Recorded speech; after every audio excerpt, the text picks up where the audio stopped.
السلام عليكم.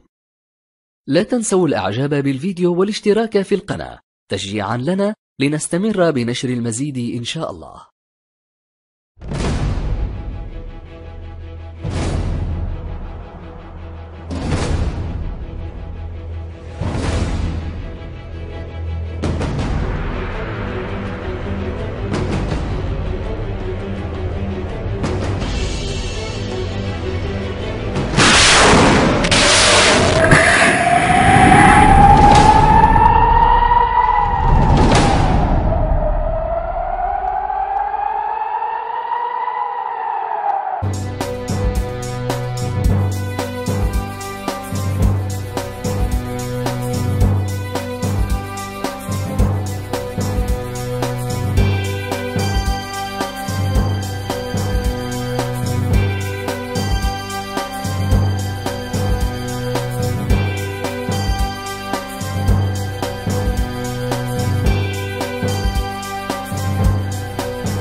March the 4th saw the 55th anniversary of the first successful anti-ballistic missile intercept performed by a Soviet defensive system, the Sistema A, which used the V-1000 anti-missile equipped with a conventional blast fragmentation warhead to destroy the warhead launched by an R-12 intermediate-range ballistic missile.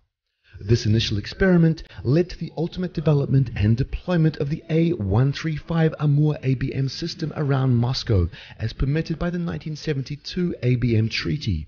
The system employed 32 51T6 Azov long-range anti-missile interceptors, which are currently no longer in service, and 68 short-range 53T6 short-range anti-missile interceptors.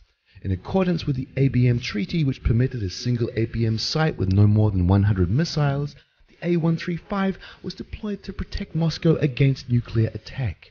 None of these missiles were ever used in combat, and hopefully they never will have to be, for even the short-range 53T6, which can intercept incoming warheads out to 60 kilometers and up to 45 kilometers in altitude, carries a 10-kiloton nuclear warhead. Now that the ABM Treaty is no longer in force, since the United States abrogated it in 1972, and US and NATO anti-ballistic missile systems are creeping closer to Russia's borders both in Europe and Asia, ostensibly to deal with mostly imaginary Iranian and North Korean threat, this naturally raises the question of whether the US efforts to endanger the viability of Russia's nuclear arsenal will result in a symmetrical response, in addition to improving the offensive system's ability to overcome defenses. Russian defense industry has not been sitting still in the face of NATO ABM expansion. Long-range air defense systems like the S-300, S-400 and the upcoming S-500 have considerable ability to destroy ballistic threats, though none of them have been tested against the extremely fast ICBM re-entry vehicles, which are far harder to defeat than short and intermediate-range ballistic missiles. It is, however, possible that they could be effective in the so-called boost phase intercept against missiles which have just left their launches, which is far easier to perform than intercepting a small and fast warhead. Moreover, Russia is working on the successor to the A-135, the A-235, which will likewise use multiple types of missiles to provide an ability to destroy incoming warheads at long ranges and at extremely high altitudes bordering on orbital. However, the A-235, whose deployment has been highly classified to the point of very little information being available through open sources, will have a couple of major differences from the A-135. The first is that it will use conventional high explosive and kinetic energy warheads rather than nuclear ones. That fact will greatly decrease the system's cost and complexity, and also the associated infrastructure needs, which will no longer have to ensure proper security for its nuclear munitions. The second and related difference is that the A-235 will be mobile. A number of published A-235 concept drawings show a mobile transport and launch vehicle similar to what is used by the S-400. It means that the A-235 will have a level of flexibility that the fixed site and silo-based A-135 does not. The mobility of the A-235 means that it can not only be deployed at any location within Russia's territory, but also outside of its borders, including on the territory of friendly countries. The current geopolitics suggests such locations could include not only the islands and archipelagos of the Arctic, where an ABM system could easily shoot down NATO submarine-launched missiles in their boost phase, but friendly countries such as Syria, Egypt, Iran, possibly Vietnam, and others, with the ultimate prize being, of course, Cuba, where a Russian ABM system can easily negate any advantage from stationing comparable US systems in Poland and Romania. Whether or not such deployments ever take place largely depends on the future course of Russia-NATO relations. The only reason the ABM Treaty was ever signed and ratified was USSR's demonstrated ability to deploy effective ABM systems. The US withdrawal from that treaty was driven by its leaders' arrogant assumption that the US could launch a new nuclear arms race with no country able to counter it. Once Russia demonstrates its ability to field the next generation of strategic anti-ballistic systems, we may see the world's great powers once again return to the negotiating table.